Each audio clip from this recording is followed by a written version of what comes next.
Hello everybody, Namaskar.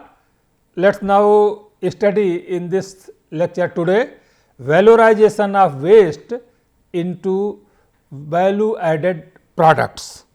Okay. Here we will discuss that is what are the various approaches for waste minimization. Then we will take up case studies of mango, jackfruit and tamarind processing byproducts and their valorization, even manufacture of pectins and essential oils from citrus and other fruit industry waste, manufacture of ready to eat extruded products from the pomace etc., apple pomace or such other waste products. And finally, we will also discuss something food waste composting and biofuel preparation from the fruits and vegetable processing waste. Okay. So, the fruit are in general food waste minimization approaches, that is there is a you see that there are the solid waste management like rethink, redecision, reduce, reuse, recycle, then recover and residual management, disposal etc. Okay. And of course, it is very helpful in the circular economy, that is raw material and that is a use of end products, water separation, end products life and then landfill etc. it can be used. So, in general I can say to you that the different principles of minimization of the waste from the food industry or in particular the fruits and vegetable industry are first that determine the boundary system, determination of the boundary system, that is what is the ecosystem from where these or what should be done, so that at least the waste is produced minimum, like if required that appropriate changes in the technology, process technology and management etc., use of raw material and all those things, this process operations. So, and take care that is the minimum waste is produced, that is the determination of boundary systems, and then quantification and categorization of the waste. These different waste which are waste, they can be categorized into different ways, then assessment of the environmental impact linked with the each management method, and finally selection of the best alternative. Yes, best method, that is yes, with the hope which produces minimum waste, and even whatever waste is produced, that is appropriately utilized, reused, recycled. Okay. So, the food waste valorization when you talk about, this is basically the conversion of waste or byproducts into high value added products, high value products that contribute back to the food supply chain. Okay. This contributes into the circular economy approach, where useful materials once seen as waste, that is just industry has thrown it that it is a waste product, but you collect it, reuse it and then it is recycled back into the supply chain and to create new products. So, it generates value, economic value. It is one of the food waste recycling pathway that can help to close the food waste loop. Okay, appropriate, and there are 9 stage categorization of the waste, include that is the edibility, whether the waste is edible or non-edible, or what is its state, that is it is eatable or spoiled or already damaged, even waste is also disintegrated and damaged, or origin, whether it is animal based or plant based, then complexity, it is a waste single product waste or it is a multiple product waste, and then again if the animal product is present there or not in the waste. Okay. So, whether it is in contact with any animal based product or not in contact with animal based product etc. So, and then after that found out what is the stage of the supply chain, where like it is a catering industry waste or non-catering industry waste, then treatment, whether it is a, what are the treatment required for this processing or unprocessed, whether it is a processing based or peeling based or washing waste or whatever type of waste, etc. Then packaging, even what type of packaging material is used, it is packaged, unpackaged, or even packaging material which is used, it is biodegradable packaging or non-biodegradable packaging, whatever. And then finally select the best from these, categorize it, and then best management approach, best management mechanism, and that you use, collect this, and accordingly go for the proper valorization of the product, preparation of the product, either extraction of bioactive pigments or other ingredient making into various products. Okay. So, with this approach, let us take up some example like tamarind. And the tamarind, you see, it is a very useful fruit, and then tamarind it is used in the pickles, etc., or in the fermentation, tamarind juice powder. After that, the kernels, seed, that is after tamarind pulp is used for various value-added product, then the kernel which is obtained, it has again got a very valuable component. So, this tamarind kernels, that is the processing waste, it is sorted and then roasted, kernels are roasted, and then outer cover hulls, they are removed, okay, that is the stripping, and finally using appropriate grinding methodology, it is ground into fine powders, okay, and it is screened. And this tamarind kernel powder, it is basically known as glucose or polyose, and it is used as a fruit preservative. It is a good preservative. Typically, this tamarind kernel powder is used as a coating material in sausage castings, in a protective coating, or in even fried foods, etc. It has a very good viscosity, which is relatively higher than the corn starch. So, tamarind kernel powder starch has a higher viscosity than corn starch, and it is also relatively cheaper, and a small quantity is required compared to corn starch. To get that desired effect, you need to use a smaller amount of tamarind kernel powder. So, in fact, this tamarind kernel powder is has a various beneficial usage in the food processing operations, in the as a food additives in the food industry, etc. It can be used for the as a thickening agent and bulking agent in the preparation of puddings, dressing, confectionery, sour milk gel, low water releasing gel in yogurt, in jellies, in jam. It can be used in pie fillings, in sausages, even vegetable pancake, or in protein free food, acidic protein food preparations, etc. So various. So, now, but the thing is that yes, this tamarind kernel can be collected, converted into value added, that is powder, good quality powder, and the thing is that it should be hygienically produced, and the powder characteristic, particularly starch quality, should be made intact. So, this itself is a very good business line, and various startup, etc., should come in this direction. Then jackfruit, and there in India in almost all states, they produce jackfruit, and the jackfruit after the pulp is basically inside this, there is a pulp, okay, that is used for edible purposes, and its majority, that is in the jackfruit is goes by a waste, and so the waste in the jackfruit is the peel, seed, and the latex. Okay, so these can be collected, that is all the three major component of jackfruit waste, processing waste, that is the peel, seed, and latex, and they can be subjected to various treatment like the conversion technology, like for example peel, they can be used subjected to gravimetric method, and the pectin can be extracted from this, and then pectin, again this has a various application in food industry. This peel can be, that is activated carbon, that is conversion technology, and this activated carbon can be used as a absorbent.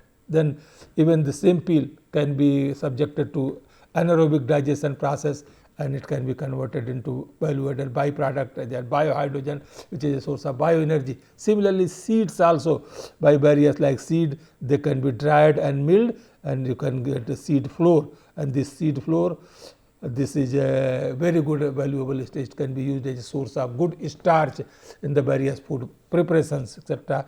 Then it can wet granulation technique, encapsulation technique, in the confectionery, fermented, pyrolysis process, etc. And the list is complete given here. That is, in the confectionery industry, it can be used as a low GI ingredient, that is the seed powder. Okay, and even in the packaging, it can be made use of in making packaging films. The latex can be like fermented with mixed with vinegar, that healing of abscess, glandular swellings, etc. It has a medicinal use. Then even proximate enzyme extraction, it can be say pesticide detection in food testing laboratory, etc. So lot of usefulness uses are there in the jackfruit processing waste. Here that is this.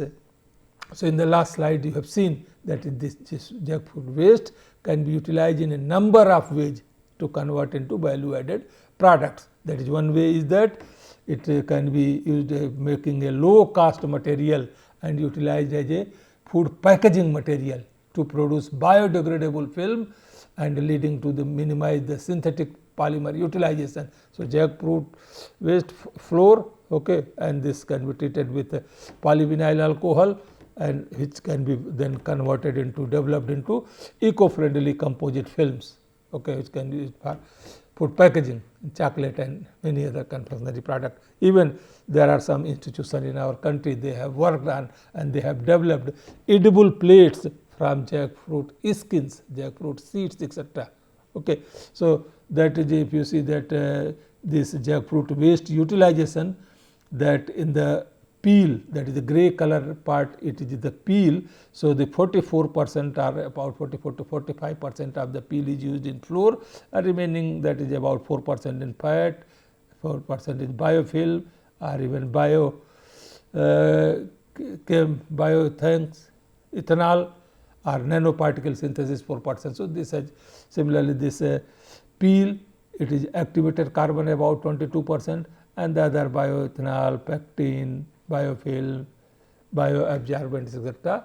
some amount. So this has the potential to apply. Then another very important fruit crop of the country is the mango. Okay, and mango also this it is used for making the juice and pulp. So the major byproducts of the mango is the mango peel and the mango kernel. See here, that is the mango fruit, and inside if you take the cross section, so there is a this peel is there, outer coverage, then the pulp, and inside it is the seed. So in the seed it has outer seed coat, and inside there is a kernel. So this in fact that is the pulp is one which is useful ingredient after the juice is extracted, but after the juice extraction this pulp also has some fibrous compounds, etc. or even the peel, this is a good quality fiber, good colors, etc. mango farine, etc. are there, they can be collected and used for color extraction. And the most important and valuable component here in the mango is the mango kernel. This kernel, there is this after the kernel is collected, you see this mango after the processing, mango cleaning, sorting, etc. pulp is obtained, then you get the seed, and then seed is okay, seed coat and the kernel. This seed coat can be used as a for fuel, etc. okay, or other purposes, whereas the kernel is stripped, dried and side reduction, you have a mango kernel powder, mango kernel flour. It is again good quality, it has a good quality fat, good quality carbohydrate charge. So this flour, it is the further also it can be used for this by size after size reduction in the pectin precipitation, or even polyphenol extraction, or fractionation of oil and starch. So it can be used for various value added product. Okay. So in this again the mango waste utilization pattern, yellow portion is the peel, you can see about maximum this peel is can be used for pectin purpose, and also it can be used for enzyme extraction, fibers and bioabsorbent. This seed it can be for fat content, that is it can be used kernel oil or kernel powder, etc. Okay. So this whole mango we have seen that as you get mango peel waste, and then the peel can be dried, and from the dried peel either pectin or the color etc. can be this pectin can be made for making jelly, jams etc. Okay. Then these co-products of the pectin recovery, that other bioactive phenols etc. can be produced, okay, or even the mango waste, that is can be, this peel can also be made into the glycerol or even other packaging material. So, waste can be utilized in many ways, like in jelly, in the packaging film or many other products. So, this is the very important product is the mango kernel powder and mango oil. So, this mango kernel peeling, you get kernel powder, and this powder can be subjected to even succinate extraction at 50 to 60 degrees Celsius, then kernel residue and you this kernel oil. This oil even can be subjected to fermentation by that is, and it get a good rhamnolipids. It has a very good quality healthy rhamnolipids or glycolipids content in this. Okay. This mango kernel butter, that is oil, that is its characteristics of oil, you see it is a very good, it is similar to the cocoa butter. So, it is a very good substitute of cocoa butter. Okay. So, this mango seed, it can be, this oil can be converted into the mango butter, and which is a very good substitute of cocoa butter in characteristics. You see the melting profile, that is why cocoa butter is very popular in confectionery, ice cream, and because it has a very good melting characteristics. It melts in the mouth, it is soft in the hand. So, here you see the melting characteristic, these two graphs are shown. The mango butter also, it has a almost melting characteristics similar to that cocoa butter. Its FTIR spectra also, you see the FTIR spectra of mango butter and cocoa butter are almost similar. So, it says that even fatty acid profiles and other characteristics are also very similar to that.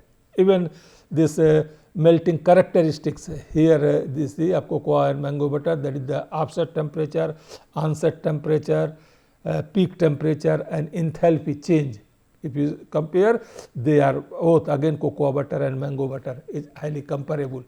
So, this shows that yes, this is a very good product from the mango kernel or mango byproduct, mango processing industry, and it can be used, exploited in the confectionery product as a cocoa substitute. Of course, that is one has to take about a very good manufacturing practices for making this extraction of this oil and its conversion into butter. So, mango kernel butter can be substituted up to 80% level in some reports says for the preparation of cocoa in the dark chocolate preparation, and so that is whatever cocoa is there. So, 80% cocoa can be replaced by mango kernel butter in dark chocolate preparation. Okay. Then we will discuss about the valorization of citrus fruit processing waste, like the citrus fruit byproducts from citrus fruit can be used for both for food usage as well as non-food usage. In the food usage, it can be used as a food additives, it can be used as a source of bioactive compounds, encapsulating agent.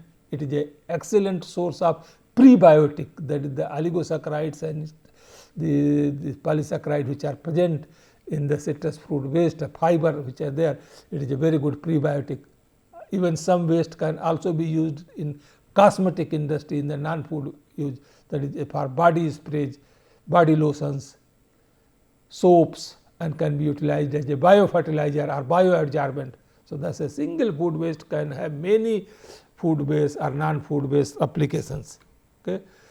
This is these citrus, they are very good source of their citrus peels etc. They are very good source of oil. So, these citrus peels can be used for extraction of oil. Extraction again we have discussed earlier, but one major process that succinate extraction is method or ultrasound assisted or supercritical fluid extraction. So, all these appropriate novel technology can be used, and this is the one succinate Clevenger apparatus which is used for the extraction of essential oils from these materials, because these are essential oils are highly volatile.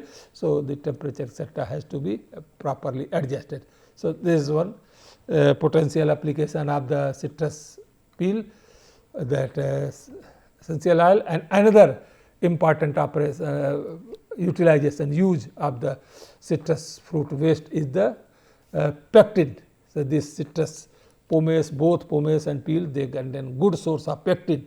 So, the orange peels ampoule is taken water bath, that is heating, okay, and then that is the heating with the mother liquor and citric acid etc. is put into there, and then it is subjected to filtration. Filter cake is obtained, and then it is used for this cake is then set to the ethanol subject put at the precipitation of the pectin, and then pectin which is precipitated from this cake, it is centrifuged and then characterized, maybe jelly grade characterization etc. They dried and the dry pectin is good. So, of course, I have just shown the schematic here, but actual process parameters etc. need to be standardized and optimized, and there are well developed standard technology for this. So, those who are interested, they can search in the literature and find. So, I am just telling that this is one potential, one possibility where it can be used. Then this shows here the process block diagram representing the unit operations to produce pectin and essential oil from the orange residues, and this can be used for any citrus fruits etc. Like you take orange peel waste or orange pulp waste, that is after the extraction of pulp or juice, the pomace etc. You get the peel and pomace both the pulp, then the washing, drying at around 40 to 60 degrees Celsius for 2 days, and then it is milled less than 1 mm. So, it is fine powder, it is subjected to steam distillation. So, after steam distillation you get the essential oil, and then distillate, whatever distillate is essential oil, and the residue which is obtained, it can be subjected to acid hydrolysis treatment in the presence of either HCl or citric acid. Temperature may be more than 90 degree and pH is around 1.5 to 2, and time duration may be around 60 to 120 minutes. Then it is centrifuged, filtered. After filtration you get the solid residue, and that filtrate, that is the precipitated in the ethanol, maybe 96% volume by volume for 24 hours at 20-25 degrees Celsius. And then ethanol washes, that is you get ethanol 50 to 60% again washing etc. Then it is followed by whitening, by that is acetone washing. So, it is precipitation, ethanol washing, acetone washing, and then finally centrifuged at 4 to 10 degrees Celsius for 10 to 20 minutes, 400 to 5000 to 9000 rpm. It is vacuum dried at 40 degrees Celsius for 1 to 2 hours, you get pectin. And these ethanol washes, after that whatever residue you are getting, that the remaining bioactive compounds and the sugars etc. can be extracted from this. So, this type of schematic can be used for any orange or citrus fruit for manufacture of either essential oils, pectins or other extraction of bioactive etc. Or it can be characterized, that pulp based, it can be characterized into a good quality fiber and prebiotics. Okay. This one in literature, that is the some pectin and essential oil from the citrus peels, they have got either microwave hydrodistillation, okay. Then you give that essential oil, and whatever the residue is dried into pectin 1, or even microwave hydrodistillation and gravity, that is steam is given, residual water and freeze dried and pectin 2. So, different grades of pectins, and by varying the process parameters and even some treatments one can get it. Okay. So, this is in fact pectin 1, it is the microwave hydrodistillation followed by freeze drying, and in the pectin 2 it is the microwave hydrodistillation and gravity followed by freeze drying. So, there is little difference in the process, accordingly the characteristics of the pectin is different. So, this is another possibility. This is another way that manufacture of pectin powder from orange waste. You take the orange, sweet orange peel, okay, dried at 60 degrees Celsius, then grinding, followed by grinding with acid treatment, then extraction in water bath. You get that vacuum filtration and centrifuge the residue, and the pernatant you take, it is ethanol precipitation and filtration, wet pectin is obtained, and then this wet pectin is dried and converted into pectin powder, which can be further analyzed and characterized. So, this is a process flow for the manufacture of pectin powder from the orange waste peels etc. Then this is a manufacture of pectin powder from the apple pomace. Apple, again in the Himachal and such Jammu Kashmir, those regions, that country produces significant quantity of apple, and apple is used for making juice and other products. And after the preparation of the juice, huge amount of waste goes as apple pomace, and this apple pomace has a good quality fibers, etc. So this pomace is collected, it is blanched at around 95 degrees Celsius for 5 minutes, and then dried at 50 degrees Celsius to about 10% final moisture content. Then it is subjected to SCL extraction, maybe in extraction in 0.05 normal SCL for 60 minutes at 95 degrees Celsius, filtered. After filter, so whatever you get the residue, and you get the pectin extract. This pectin extract is this precipitated with 95% ethanol, then again filtered in the thick cloth, and this washed, the washing of the precipitated pectin, which is acidified 95% ethanol followed by 70% ethanol to remove the residue acid. Then it is pressing to remove excess ethanol, dried at around 50 degrees Celsius, grinding pectin powder, and then it is packaged. So this the apple pomace can be used for the pectin powder, or even this residue which you are getting, even this residue can further be characterized and making this good quality prebiotic powder or flour, etc., or fiber content. So these fruits and vegetable industry based or other fruit industry based, they can also be used for manufacture of ready to eat extruded products, okay, like for example, as I told you, apple pomace, okay, or grape pomace, citrus pomace, tomato pomace, carrot pomace, all these after extracting the juice, these residue which is obtained, even they can be appropriately mixed with various oil seed cakes or hulls and bran powders, even brewers sprint grain and sugar beet pulp and all these things. So this, what is the level of mixing, this can be optimized, okay, and they can be put to the extrusion technology added, and fiber rich, antioxidant rich, like you see that apple pomace, they have very good health, fiber, very good fiber prebiotic and fiber, and also there are many antioxidants, etc. So this can be used for the preparation of antioxidant rich, fiber rich or healthy snack products, ready to eat snack product. All these process parameter has in fact in our laboratory also we have worked on the ready to eat snacks using pea protein and combination of pea protein and apple pomace. Okay. So this in fact this gives some useful data about the consumption of apple. About 70 to 75% of the apple produced in the country is consumed in the fresh form, and the remaining you get 25 to 30% the processed, and of the 25 to 30% which is processed, it gives around 25 to 30% pomace. So huge amount of pomace we are getting, okay, and it has a various valuable component. So this manufacture of extruded, this slide shows the manufacture of various extruded products from the apple and pineapple pomace, okay.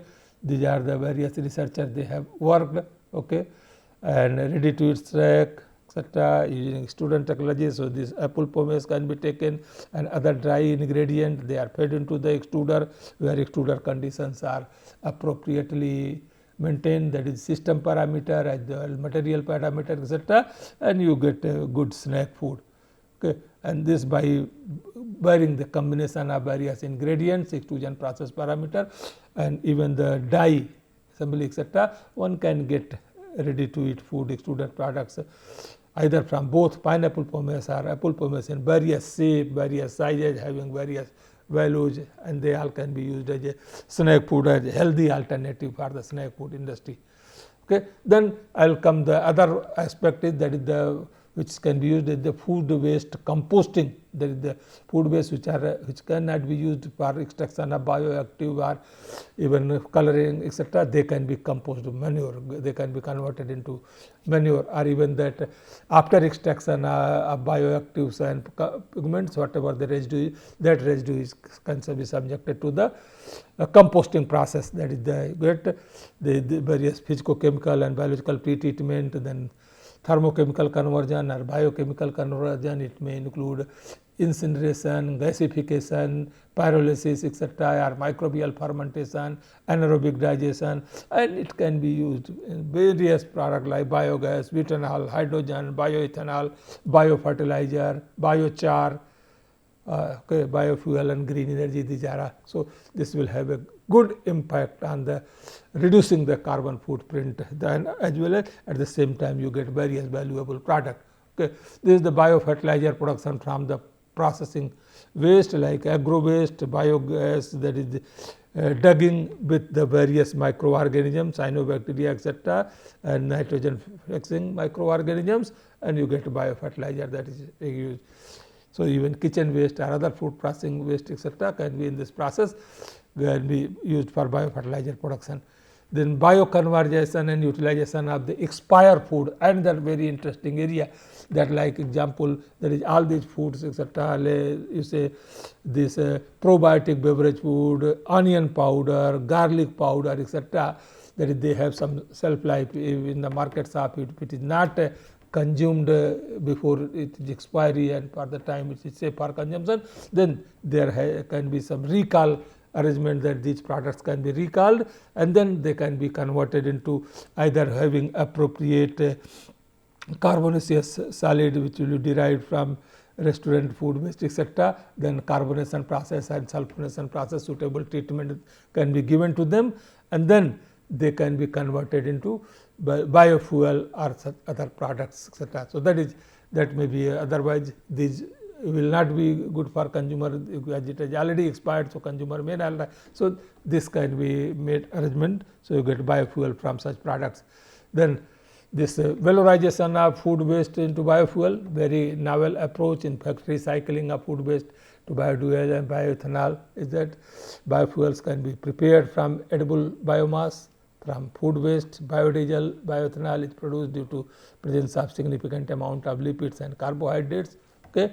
And this in fact can be more one with the lipid waste, the biodiesel, and the carbohydrate can be used for bioethanols production. Okay. That is the pictorial representation of overall process involved in the production in biofuel from the biomass. You can see that is the you can collect raw biomass, that is the collection, hemicellulose, cellulose material, then it can be given pre-treatment, then hydrolysis. After that it can be fermented into biofuel, and also the hydrolysis product, you can get various products like glucose, that is enzymatic hydrolysis of biomass. You can get glucose, beta glucoside, cellulose, various products. Okay. And then even the conversion of food waste into biodiesel, that chemically the biodiesel is composed of fatty and methyl esters. Okay. So, biodiesel contain both saturated and unsaturated fatty methyl esters depending on the sources of feedstock. So, the production of biodiesel from food waste requires extraction of lipids. So, simultaneous production of bio-oil, bioethanol, biodiesel from the food waste using chemical and biocatalytic methods. You can see here in this figure, that is you get with the pyrolysis, you can get bio-oil, are subjected to hydrolysis treatment, which is after hydrolysis it is the centrifugation, you get carbohydrate rich portion, fermentation, bioethanol, and lipid rich portion, heat it, and then give the enzymatic treatment and other treatments like lipase, etc., and it will convert it into biodiesel. Okay. Then different extraction methods can be used for extraction of lipid from the waste, or isolation and purification of lipid followed by the transesterification to produce biodiesel. So, these even conventional extraction methods, solvent extraction methods, these are the two stages that once lipid can be extracted, and then these lipid can be characterized and then subjected to transesterification process. Okay. Here the isolation and purification, transesterification, biodiesel and glycerol. This can be used. Okay. So, finally, I will summarize again here that yes, I will emphasize that sustainable and cost effective industrial valorization of food waste into high value added products has important economic and environmental benefit. Okay. It help in maintaining green environment. At the same time, it generates resources, economics, etc., and financial generation, finance income generation to the manufacturer industry, and providing the various ingredients to food processing industries and to the healthy product to the consumer. But the thing is that yes, again emphasize that there is a proper enforcement collection mechanism of these bioactive waste, their proper treatment, and then using appropriate technology into their conversion into value added products. And this in fact, I will say that there should be a proper, I think government should take a proper initiative to make sure that every industry who is processing fruits, vegetables, etc., not only industry, even others, or even the consumers also, that is those who are using raw fruits and vegetables in their homes, etc. So, there also is in the kitchen a lot of waste is generated. So, everyone's responsibility is that yes, we should try to have a proper mechanism, that is a small scale or medium scale or large scale, to collect these product and then send to the processing and conversion, or even local level is entrepreneurship startups can be encouraged to use these products into convert this product into value added product or valorization. So, economics, and it will also generate good employment at the rural level. It has a good potential for employment generation. So, with this note I will conclude this lecture. These are the references used in this lecture. Thank you very much.